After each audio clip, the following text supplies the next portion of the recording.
Qui ai-je à côté de moi encore aujourd'hui? Seb Guy, encore heureux de venir. Merci de ton invitation. Hein. C'est toujours un plaisir de venir te voir. On s'est dit que comme on s'était bien amusé sur le premier unboxing, on allait en faire un deuxième. Bah ouais. Sur un kit totalement improbable.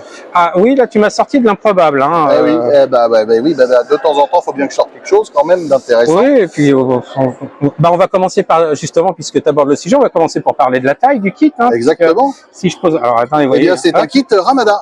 Voilà. Hein, donc déjà, rien que par la taille... on est surpris. Eh oui, on est surpris puisque c'est un kit Diaclone qui nous vient de la marque Nito, qui n'existe plus aujourd'hui parce que c'était Nito, donc c'est Nitard, donc c'est fini. Et c'est un petit méca ennemi, donc c'est les méchants. Ça, c'est notre ami Yvan qui me l'a dit au téléphone en disant « Ah, t'as eu ça comment ?» On me l'a offert et du coup, c'est le Varuder Suite Swamp Type, donc qui va dans les marais. Voilà, oui. Voilà. Oui, pour ceux qui ne sont pas bilingues. On va l'appeler Jean. Jean Marais, voilà. Allez, on va l'appeler Jean. Et donc, ce petit kit, donc c'est du tout début des années 80, hein, sur la gamme Diaclone. Je rappelle qu'une partie de la gamme Diaclone a été reprise. Transformée, si je puis dire. Hein. Exactement, reprise pour les Transformers, notamment, et pas que. Fais le tour de la boîte, mais sans marcher sur la table. Voilà, très bien. Je savais que tu allais faire le gag. Ça dit que c'est une toute petite boîte bien vintage, avec une illustration bien vintage, mais très sympa.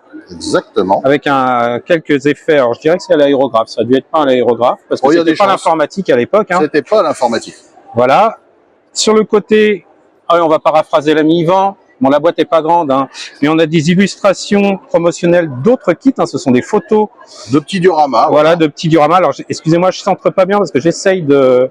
Comme vous entendez, on est à Auxerre au salon Galactic Days, et donc il y a les éclairages qui facilitent pas forcément la tâche, mais c'est et Monsieur Focus qui ne facilite pas le reste. Voilà.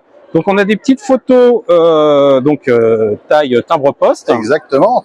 Timbre la poste. Donc honnêtement, s'ils espèrent qu'on craque sur un kit là-dessus, c'était pas forcément bien vendeur. Voilà. Et à côté, on a les photos. Alors ça doit être le modèle monté et peint, hein, quand même. Hein. Donc dans ces différentes configurations. Voilà. Et on voit qu'on peut ouvrir le cockpit quand même. Voilà. Et qu'il y a un personnage a priori à l'intérieur. Voilà. Alors on dit a priori, on va bien voir. Hein. Et donc à l'époque, pas d'illustration bien sûr à l'arrière. Je te laisse le plaisir d'ouvrir la boîte, mon cher ami.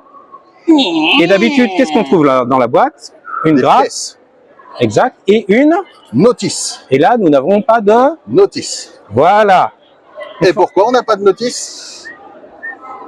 Parce que ils l'ont caché derrière. Donc ceux qui ont l'habitude de jeter les boîtes tout de suite, non. Voilà. Surtout non, parce que même s'il faut la réparer après, voilà, le mieux sera de décoller les rabats et de mettre ça dans une pochette. Voilà. Ce sera pas mal. Et donc, on a un petit sachet à l'intérieur et une planche de décale qui, à mon avis, est sauvable. Donc, comme d'habitude sur les vieux kits, la scanner en haute résolution pour pouvoir réimprimer éventuellement plus tard. Et la protéger avec une couche de vernis. Voilà, on passe une couche de vernis et ensuite, normalement, elle devrait être à peu près travaillable. Voilà. Normalement. Mais il faut quand même essayer de les placer du premier coup. Hein. Ça ne doit pas pouvoir beaucoup les bouger après. À mon avis, ils vont craquer vite fait quand même. Hein. Ouais. Ils vont pas les laisser non plus trop longtemps dans l'eau. Qu'est-ce qu'on a dans le sachet? On a 3 grappes quand même. Hein. Petite maquette, 3 grappes. Oui, bah oui. Et une pièce translucide, donc qui est pour le cockpit. Hein. Qu'est-ce qu'on peut voir au niveau du détaillage de ces kits là donc la pose semble assez fixe. Hein. Oui, je pense qu'il n'y a pas beaucoup d'articulation. Je pense qu'on peut bouger les bras, éventuellement. Je pense qu'il faut éviter. On n'est pas quand même avec des polycaps ou ce genre de choses. Donc mais ça peut se rajouter. Oui, ça peut se rajouter. C'est beaucoup plus de boulot. Voilà.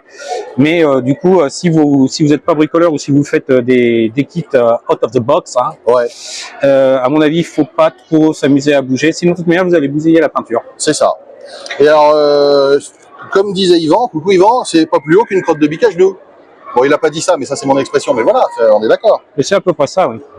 Non, mais il dit ça parce qu'il est jaloux, parce que pour une fois, on a un kit vintage qu'il n'a pas. Si, il en a au moins. Ah bon, j'espérais. Mais il les a pas tous, ceux-là. Donc, honnêtement, on va dire que je sais dire toujours que la même chose, mais compte tenu de l'âge du kit et de sa taille, c'est pas si mal. C'est pas si mal et il y a les détails qu'il faut. C'est ça, ça fait un petit méca rigolo, quoi. Voilà. Là, on voit qu'il y a quand même, il y a des gravures qui sont bien visibles. On a du creux là où il faut. Voilà. Du relief Là où il faut. Et non pas l'inverse comme faisait Harry. Par exemple. Coucou Yvan encore. Hein. Bah, il est d'accord hein, quand même. Oui, oui, il est d'accord. Non, non, c'est beau. Alors par contre, on est sur du vintage. Même avant de voir la notice, je vois qu'il va y avoir du travail de ponçage. Bah, là, au niveau des jonctions, je veux dire, on n'a même pas de calage. Hein, on n'a pas de repérage. Donc il faut vraiment faire un collage impeccable. Et ensuite, il faudra travailler le plan de joint, histoire d'être raccord et que ça se voit le moins possible. Donc il y a quand même un gros boulot là-dessus. Alors par contre, le plastique devrait être quand même assez dur. Hein, ce qu'on peut constater quand on voit ça. Je pense que ça va bien se poncer. Ouais, voilà, ça se ponce bien, ça se colle bien aussi, avec les colles bien solvantées. L'idéal, c'est les colles de l'époque, mais aujourd'hui, elles ont quasiment toutes séché. Elles ont séché. Surtout pas de cyano là-dessus, parce que ça peut réagir avec les anciens plastiques. Non, bah moi, de toute manière, j'ai ma colle qui est très bien, c'est la Tamiya Extra Fine. Ouais, donc Tamiya Extra Fine, ou alors la Contact à Revel, là-dessus, peut faire des miracles. Pour le coup, on donne des marques. Chut, pas de marque, mais c'est pas grave. Ouais, bon. T'es pas monétisé de toute manière? Non. Bon, ni sponsorisé? Non. Bon. Puis on est là pour filer des conseils aux autres. Exactement. Voilà. C'est la base du maquettisme. Bah, c'est comme ça que j'ai commencé avec toi. Hein. Ah bon? Enfin, c'est plutôt toi qui m'as filé des conseils. Non, c'est pas ça que je disais. Ah. Donc maintenant. Je croyais que tu m'avais monétisé et je comprenais pas. Ah non, non, non, non. La notice. Donc une notice rudimentaire, mais qui est, elle est explicite quand même. Hein. Oui, on voit quand même qu'il y a certaines articulations auxquelles je m'attendais pas. On voit par exemple sur la première partie, on a bien l'avant-bras et une pince articulée. Et une pince alors qu'ils auraient pu tout mouler dans un seul bloc. Ils n'avaient peut-être pas la technologie suffisante pour le faire assez finement, sans grosse bavure. Et ils se sont dit, on va séparer, peut-être. Ouais, moi j'étais optimiste, je me suis dit qu'il voulait être sympa. Mais moi j'ai juste dit peut-être. Voilà. On a les jambes aussi, une articulation de bassin. Hein. Ouais, c'est vrai, je ne m'attendais pas du tout à ça. On a l'autre bras flingue là. Voilà. Qui est assez rigolo. On assemble tout sur le corps. Alors, c'est un bras flingue ou c'est un canon d'épaule hein? Ouais, c'est peut-être un canon d'épaule, ouais. Ouais, je sais pas, ça vient là, apparemment. Ouais. Je sais pas, ça, c'est le dos et ça, c'est l'avant. Ça, c'est le bonhomme qui va dedans. Ça, c'est la petite figurine qui va dedans. Donc, le cockpit n'est pas détaillé, mais on lui fout un truc dans le cul quand même. Moi, je veux pas dire. Ah, bah, c'est l'époque. Il n'y a pas de siège non plus. Bah non, mais c'est l'époque, c'est un extraterrestre. Voilà. Peut-être que c'est son mode de fonctionnement. On sait pas. On sait pas. Faut être tolérant un peu. Ça, c'est la pièce translucide. Ça, c'est le mot pour dire translucide ou ne pas mâcher. Je sais pas. Donc, voilà. Et on voit effectivement que tout le cockpit doit pouvoir s'articuler ici. Oui, il y a bien un. Puisqu'en fait, on a deux tétons à clapet et on vient le mettre devant. Et donc, on rassemble les deux parties du corps à la fin en ayant tout emprisonné au milieu. Et ça nous donne la bestiole qu'on voit, hop, ici. Ouais, tu vois, c'est voilà. C'est bien, ça semble être un canon d'épaule. Hein. Et de l'autre côté, il a la télévision lance-missile. Voilà, ça. De l'époque.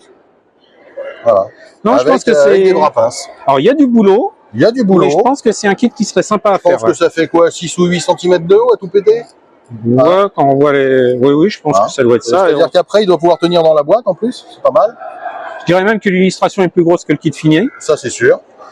Ça, c'est sûr. Mais qui finit ses kits aujourd'hui? Hein, on peut se poser la question. Ah bon? Ouais. Oh. Donc voilà.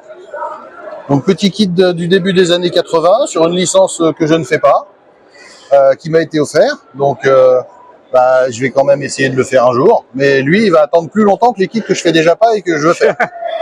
Ah oui, mais tu fais beaucoup de choses aussi. Il a une bonne petite découverte. Oui, franchement, c'est une très bonne surprise. Et puis, je connaissais pas du tout. C'est très sympa, très sympa. Ben voilà. Ce qu'on va faire, c'est qu'on va demander à Yvan de faire des reviews sur tous ses kits à lui. Oui. Ça complétera. Oui, parce que je me rappelle pas avoir vu ça sur sa chaîne, dis donc. Bah moi non plus. Hein, ouais, pourtant on l'a pensé, hein, quand même. Hein. Ouais, franchement. En recherche de bons conseils et tout. Et ouais, surtout on a fait des recherches pour faire les commentaires de ce kit-là, et puis bon, il y a que 2 minutes hein, qu'on a cherché, mais on n'a rien trouvé. On a cherché profondément, mais pendant 2 minutes. Ouais. Et mais du coup, voilà, Yvan, si tu nous entends, et je sais que tu nous entendras, au boulot quand même. Hein. Bah ouais. Ah, ouais. Ouais. Voilà. Chers amis, merci de nous avoir accompagnés encore sur cette petite, sur ce petit unboxing rigolo. Bon, faut même les féliciter parce que nous supporter jusqu'au bout, faut vraiment être motivé. D'habitude, c'est déjà dur, mais là on est 2. Ah bah. Et puis on va diffuser ça sur nos chaînes à nous. Hein. Bah oui. Voilà. Hein. Bientôt, un jour peut-être. Voilà.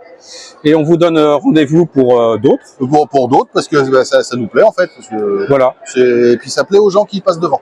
Exactement. Ça, c'est très bien. Ouais. Ça a amusé la galerie, ça on aime bien faire. Ouais, on passe pour des clowns, mais c'est sympa. Oui, bah c'est l'habitude du nez rouge, ça. Bah c'est ça. Ça te va bien. Allez. À bientôt. À bientôt. Ciao. Ciao.